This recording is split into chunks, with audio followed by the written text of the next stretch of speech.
assalaamu calaykum. nabigeena Muxamed calayhi salaatu wassalaam waa nabiga ugu darajada sarreeya alle agtiisa subxaanahu wa tacaala. sidaas darteeda ayuu alle subxaanahu wa tacaala ku ayiday mucjizooyin iyo karaamooyin aanan la siinin cid kale oo isaga ka horraysay. mucjizooyinkii iyo karaamooyinkii nabiga sallallahu calayhi wasallam waxaa ka mid ahaa kuwo la xiriiray xayawaanada iyo jamaadaadka. waxaan muuqaalkan gudihiisa idinkugu soo gudbin doonaa qiso aad u layaab badan oo ku saabsan yeygii hadlay oo qiray nebinimadii nabigeena Muxamed calayhi salaatu wassalaam, anigoo daliil uga keeni doona sunnada iyo axaadiista saxiixa ah. daawasho wacan. balse ka hor inta aanan bilaabin, haddii aad nagu cusub tahay fadlan ha iloobin janalka inaad subscribe saarato si aad inoo dhiira geliso, gambaleelkana furo si ay kuu soo gaaraan muuqaaladeena xiga. waxaa nabigeena Muxamed calayhi salaatu wassalaam u sugnaatay dhowr mucjizo oo u dhaxaysay isaga iyo xayawaanada, waxaana ka mid ahaa qisadii geelka iyo qisadii lo'da iyo qisadii yeyga. waxaan dhammaantooda iyagoo faahfaahsan idinkugu soo gudbin doonaa muuqaalkan gudihiisa, waxaana ka bilaabi doonaa qisadii yeyga. waxaa xilligii nabiga sallallahu calayhi wasallam jiri jiray nin yahuudi ahaa oo ka mid ahaa xoolo dhaqatada, kaasoo ku noolaan jiray oo arigiisana ku daajisan jiray baadiyaha fog. maalin maalmaha ka mid ah ayaa waxaa dhacday in yey uu soo weeraray arigiisa, kadibna wuxuu ka qabsaday mid ka mid ah arigii. markaas buu isku dayay in uu jiito oo uu la tago. kadibna ninkii ayaa ku baraarugay oo u soo cararay oo ka dhiciyay afkiisa.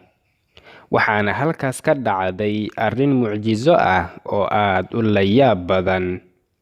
xadiiskan qisada ka warramaya ayaan akhrinayaa, kadibna fasiraaddiisa ayaan ku xijin doonaa insha allahu tacaala. can abi saciidin alkhudriy radia allahu canhu qaal: cada الذئب على شاة فأخذها فطلبه الراعي فانتزعها منه فجلس الذئب على ذنبه وقال: ألا تتق الله تنزع مني رزقا ساقه الله إلي. فقال الراعي: يا عجبي، ذئب مقع على ذنبه يكلمني بكلام الإنس. فقال الذئب: ألا أخبرك بأعجب من ذلك؟ محمد صلى الله عليه وسلم بيثرب يخبر الناس بأنباء ما قد سبق. قال: فأقبل الراعي يسوق غنمه حتى دخل المدينة، فزواها إلى زاوية من زواياها، ثم أتى رسول الله صلى الله عليه وسلم فأخبره، فأمر رسول الله صلى الله عليه وسلم بالصلاة، فنودي: الصلاة جامعة. ثم خرج فقال للراعي: أخبرهم.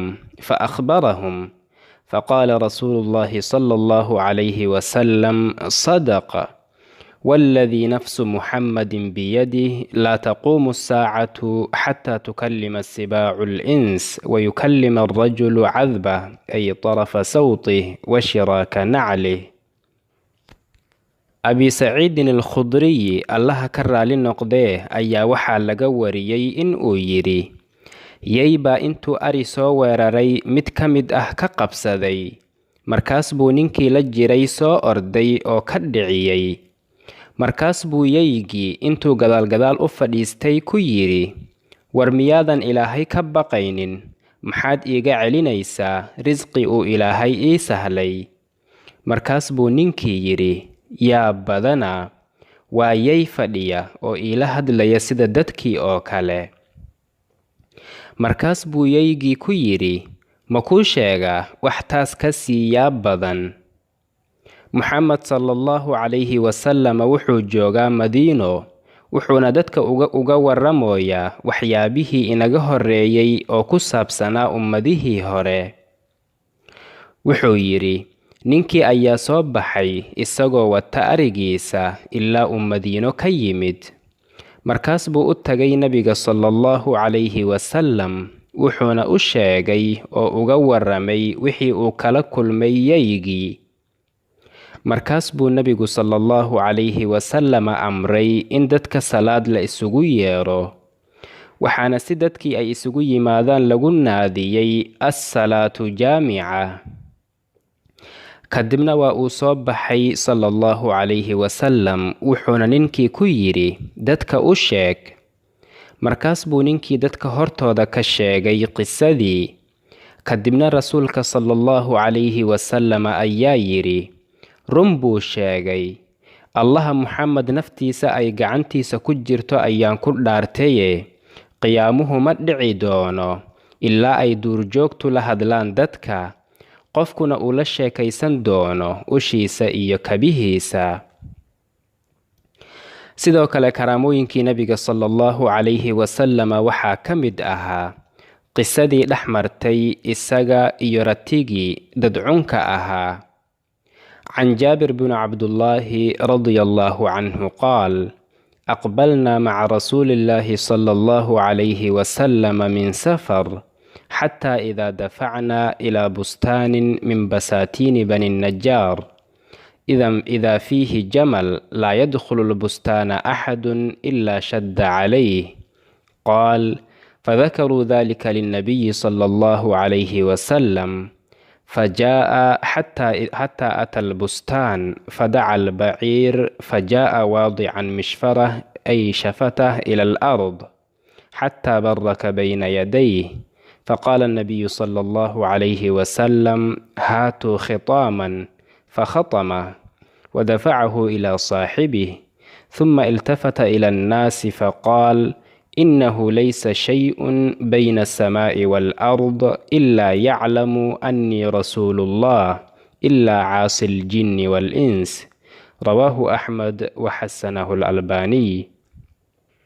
waxaa Jaabir bin Cabdullaahi allaha ka raali noqday laga wariyey in uu yidhi, waxaan ka soo laabannay safar innagoo la soconnay rasuulka alle sallallahu calayhi wasallam ilaa aan ka soo gaarnay beer ka mid ah beerihii bani Najjaar, taasoo rati geel ah uu ku dhex jiray.